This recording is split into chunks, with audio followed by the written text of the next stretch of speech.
සුබ දවසක්. අදත් මම ඔයාලගේ ජීවිතේට ඉතාමත්ම වැදගත් වීඩියෝ එකක් අරගෙන ආවා. ඔයාගේ ජීවිතේ කී දෙනෙකුට රැවටිලා තියෙනවද? ඔයාට දැනිලා තියෙනවද ඔයාගේ ළඟම ඉන්න කට්ටිය එයාලට ඕන වැඩේ ඔයාගෙන් කරගන්නකම් ඔයා ගාව රඟපාලා කියලා. ඔයාගේ ජීවිතේ පුරාවටම ඔයාගේ තියෙන අවංකකම, කරුණාවන්තකම නිසා ඔයා ජීවිතේ කීප වතාවක්ම රැවටිලා තියෙන්න පුළුවන්. අපි හරියට මේක දිහා බැලුවොත් එහෙම ඔයාගේ ළඟම ඉන්න කට්ටිය එයාලගේ වැඩේ කරගන්නකම් ඔයාව පාවිච්චි කරලා තියෙනවා. අපි අපේ දේවල් හැම දෙයක්ම අපි විශ්වාස කරන හැමෝටම කියන්න හොඳ නෑ කියන එක මම ඔයාලට එක ලස්සන කතාවකින් කියලා දෙන්න. රැඳිලා ඉන්න මාත් එක්ක මේ කතාව ඔයාටයි. ටික කාලයකට කලින් ගඟක් අයිනේ තිබුණු ලස්සන අතුපතර විහිදුණු විශාල ගහක මනෝ කියලා වඳුරු පැටියෙක් ජීවත් වුණා. එයා බොහොම කරුණාවන්ත කෙනෙක්. එයා හැමෝම එයා වගේ කියලා හිතලා හැමෝම එයා විශ්වාස කළා. ඉතින් මේ මනුගේ අම්මා කියනවා පුතේ හැමෝම ඔයා ඕනොටට විශ්වාස කරන්න එපා. හැමෝම ඔයා වගේ නැහැ කියලා. ඉතින් මේ මනු මේ අම්මා කියන දේවල් වැඩි ගණන් ගත්තේ නැහැ. මොකද මෙයා තාම පොඩිනේ. ඉතින් හරියම්මේ කියලා මෙයා හිමීට මේ වගේ දෙයක් කියාගෙන එද්දි එයා අම්මා ගාවින් හිමීට මාරු වෙලා යනවා. ඉතින් දවසක් මෙයා ජීවත් වෙන මේ ගහ උඩ අත්තක් උඩ වාඩි වෙලා ඉද්දි මෙයා දකිනවා ගඟේ ඉවුර අයිනට කිඹුලෙක් ඇවිල්ලා ඉන්නවා. ඉතින් මේ කිඹුලව දැකපු මනු අහනවා යාළුවේ ඔයාට මහන්සි පාටයි හොඳටම. ඔයාට මොකක් හරි ප්‍රශ්නයක්ද කියලා. ඉතින් මේ කිඹුලා කියනවා අනේ කරුණාවන්ත වඳුර ඔයාට බොහොම ස්තුතියි මං ගැන ඇහුවට. මට හොඳටම මහන්සි. මම අද දවස් පුරාම ගඟ පුරාම පීනලා කන්න මොන හරි ඒත් තාම කිසිම දෙයක් හම්බුනේ නැහැ කියලා කියනවා. මට කිසිම දෙයක් කන්න හම්බුනේ නැති නිසා මං ගොඩාක් දැන් දුර්වල වෙලා ඉන්නේ කියලා කියනවා. ඉතින් මේ කතාව ඇහුණු මනුට ගොඩක් දුක හිතෙනවා. ඒක නිසා මෙයා ඉක්මනටම ළඟ තියෙන අඹ ගහකට නැගලිවලා අඹ ගෙඩි කීපයක් කඩලා මේ කිඹුලට දෙනවා. ඉතින් මනු කියනවා මේ ගස්වල මෙච්චර කෑම පිරලා තියෙද්දි කිසිම කෙනෙක් බඩගින්නේ ඉන්න හොඳ නෑ. ඒක නිසා මං ඔයත් එක්ක මේ කෑම බෙදා ගන්නවා කියලා. ඉතින් කිඹුලා කියනවා අනේ යාළුවේ ඔයා ගොඩක් කරුණාවන්තයි. ඔයාට ගොඩක් ස්තුතියි මේ කෑම දුන්නට සහ මට මගේ ජීවිතේට ඔයා වගේ කෙනෙක් හම්බෙලා නැහැ කියලා කියනවා. ඉතින් හැමදාම දවල්ට මේ කිඹුලා මේ ගඟ යුරායිනට එනවා. ඉතින් මනුත් පුරුද්දක් විසිර හැමදාම මේ කිඹුලට කෑම දෙන්න පුරුදු වෙලා හිටියා. ඉතින් මෙහෙම කෑම ගෙනියන්නෙද්දී මේ කිඹුලා මනුත් එක්ක හැමදාම ගොඩක් දේවල් කතා කරන්න පටන් ගත්තා. ඉතින් මනුත් මෙයාව විශ්වාස කරලා මේ මනු කොහෙද නිදාගන්නේ කෑම කන්නේ කොහෙද මේ වගේ හැම දෙම මෙයාට කිව්වා. මේ වගේ දින සති මාස ගෙවිලා ගියා. මේ දෙන්නගේ යාළුකම දවසින් දවස වැඩි වුණා. හැබැයි මේ කිඹුලට තව සහෝදරයෙක් හිටියා. මෙයා මේ කෑම අරගෙන ගිහිල්ලා එයාගේ සහෝදරයත් එක්ක තමයි කන්නේ. හැබැයි මේ කිඹුලට වැඩිය එයාගේ සහෝදරයා බොහොම නප්පුරු නරක කෙනෙක්. ඉතින් දවසක් මේ කිඹුලා අරගෙන ගිහිල්ලා මේ කෑම ටික සහෝදරයාට දෙද්දි සහෝදරයා අහනවා අනේ ඔයා කොහෙන්ද මේ හැමදාම මෙච්චර මේ රස පළතුරු අරගෙන එන්නේ කියලා. ඉතින් මේ කිඹුලා කියනවා මට හොඳ වඳුරු යාළුවෙක් ඉන්නවා. එයා තමයි මට මේවා දෙන්නේ කියලා. ඉතින් මේ සහෝදරයා කියනවා ඔය වගේ රස පළතුරු කන වඳුරෙක්ගේ හදවත කොච්චර රසයක්ද. ඒක නිසා මට ඔය වඳුරගේ හදවත කන්න ඕනේ කියලා. ඉතින් අනිත් කිඹුලා කියනවා ඒ වඳුර මාව ගොඩාක් විශ්වාස කරලා තමයි මට මෙච්චර උදව් කරන්නේ. ඒක නිසා මට ඒ වඳුරව මරන්න බෑ කියලා. කොහොම වුණත් මේ සහෝදරයාගේ බලපෑම නිසා මෙයාගේ හිත වෙනස් වෙනවා. අවසානයේදී මේ දෙන්න තීරණය කරනවා වඳුරව මරන්න. ඉතින් පහුවදා මේ කිඹුලා එනවා මනුව හම්බෙන්න. මනුව හම්බෙලා කියනවා යාළුවේ ඔයා මට මෙච්චර දවසක් කන්න බොන්න දුන්නා. ඒක නිසා මට ඔයාව මම ජීවත් වෙන ගඟ මැද තියෙන දූපතට එක්කන් ගිහිල්ලා ඔයාට සංග්‍රහ කරන්න ඕනේ කියලා. ඉතින් මේකට ගොඩක් සතුටු වෙන මනු මෙයාව විශ්වාස කරලා මෙයාගේ පිටේ නැගලා ගඟ මැද තියෙන දූපතට යන්න පිටත් වෙනවා.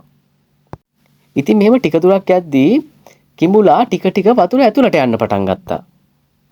ඉතින් මනු කියනවා අනේ යාළුවෝ ඔයා මොකද්ද කරන්නේ? මම දැන් සම්පූර්ණයෙන්ම ගිරිලා තව පොඩ්ඩයි තියෙන්නේ. තව පොඩ්ඩක් ගිරිනොත් එහෙම මාව මැරෙයි කියලා.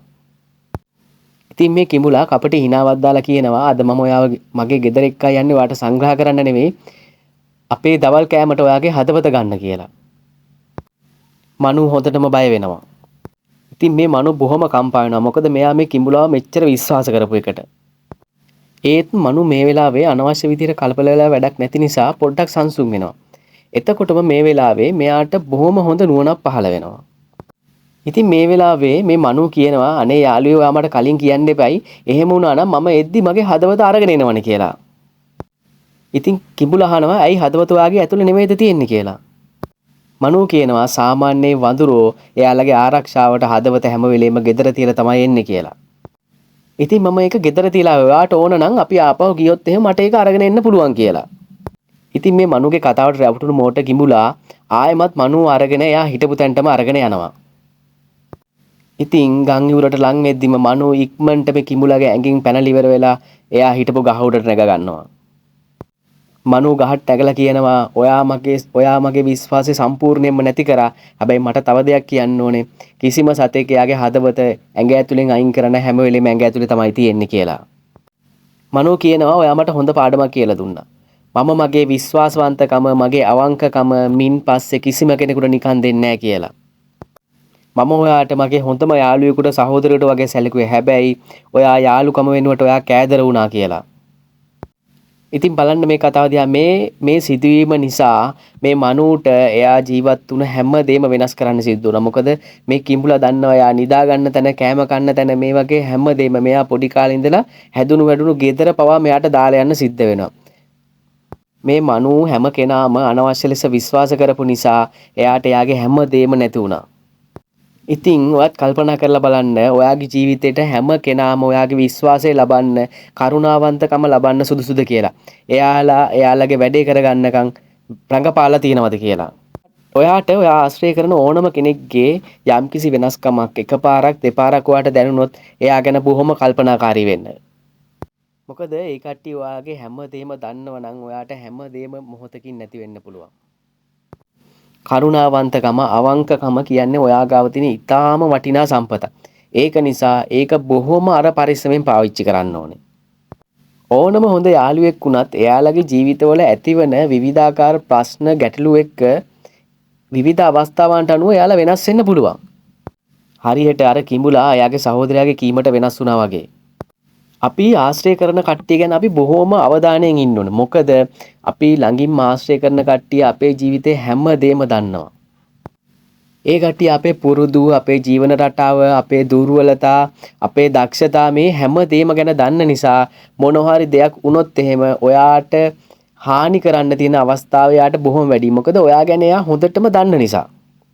අපි ඕනම කෙනෙක් එක්ක හොඳින් ගනුදෙනු කරගෙන ඉන්නකම් එයා ඔයත් එක්ක හොඳින් ඉන්නවා. හැබැයි බැරි වෙලා හරි මොනම හෝ සිදුවීමකට එයාත් එක්ක විරසක වීමක් ඇති වුණොත් එහෙම එයා ඔයත් එක්ක හිටපු කාලේ ඔයත් එක්ක කරපු හැම දෙයක්ම අල්ලලා ඉවරලා ඔයාව විනාශ කරලා දාන්න පුළුවන්.